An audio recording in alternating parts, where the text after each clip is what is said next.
इन्होंने झूठ की और जुमलों की टोपी जनता को पहना रखी थी पिछले 10 साल से।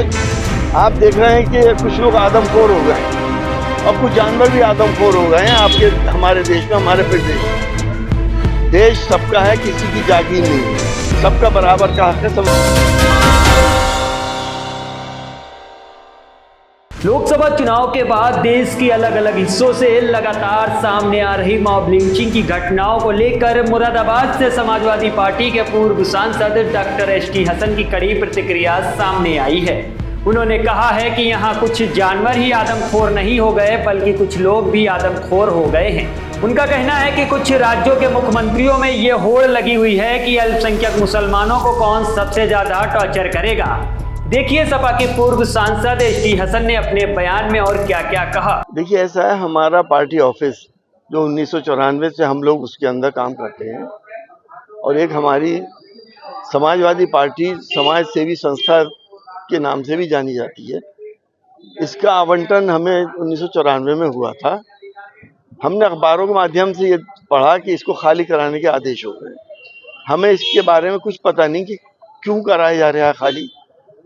तो जो नगर निगम की दलील इस बात की है कि इसका जो अलॉटमेंट हुआ है वो चेयरमैन ने किया है उस वक्त, जबकि इसका अलॉटमेंट डीएम साहब कर सकते हैं। लेकिन डीएम साहब ने अभी हमें बताया कि हम भी नहीं कर सकते, ये शासन से होता है, उसके निर्देशानुसार किया जाता है।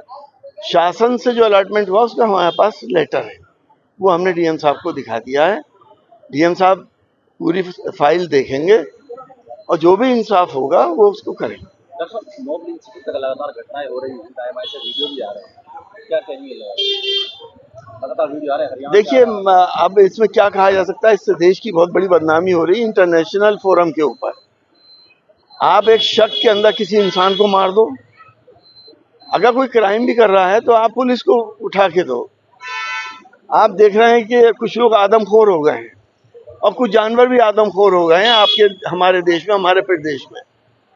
कुछ चाहे वो कुछ भेड़िए हों, कुत्ते हों या इंसान हों, उन आदमखोरों को पकड़कर सलाखों के पीछे भेजना बहुत जरूरी है। डॉक्टर, टोपी को लेकर राजनीति हो रही है। पहले अपने सीएम योगी ने कहा कि लाल टोपी होती है लेकिन नामे काले, फिर अखिलेश जी ने कहा कि इनकी काली टोपी है और ये काली है। अब कैसे प्रसाद मौर्य का समझाया है टोपी को लेकर कि सर पर लाल टोपी और पजामे की जेब में डाली। देखिए, एक डिप्टी चीफ मिनिस्टर को ये शोभा नहीं देता कि वो किसी पर्टिकुलर मजहब के लोगों को पॉइंट आउट करें।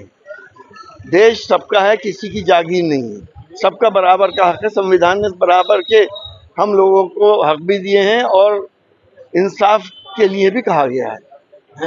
टोपी आपने देखा, ये टोपी कर रहे हैं। इन्होंने झूठ की और जुमलों की टोपी जनता को पहना रखी थी पिछले 10 साल से। लेकिन आपने 2024 के चुनाव में देखा, जनता ने इन्हें टोपी पहना दी। अब आगे वाले 2027 के चुनाव में शायद जनता इनको टोपा पहना देगी, इनका सफाया हो जाएगा। एक लास्ट सवाल है, आसाम में जो वो विधानसभा का जो नमाज वाला जो प्रकरण हुआ है, 2 घंटे की जो देखिए, हमारे देश के कुछ मुख्यमंत्रियों में ये होड़ लगी हुई है कि कौन मुसलमानों को ज्यादा टॉर्चर कर ले। उसमें आसाम के भी हैं। आसाम के मुख्यमंत्री जी जिस तरह के काम कर रहे हैं, ये 1937 से वहाँ पे नमाज के लिए 2 घंटे की छूट दी जाती थी। आदमी अपने पैदा करने वाले की इबादत करता है, उससे दुआएं मांगता है। पैदा करने वाला चाहे वो अल्लाह हो, ईश्वर हो, गॉड हो, वाहेगुरु हो, वो अलग तो नहीं है।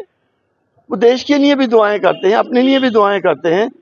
अगर आपको ऐसे ही आपको परेशानी है तो आप 1 घंटा हो या 2 घंटे ज्यादा काम ले लिए उन लोगों से।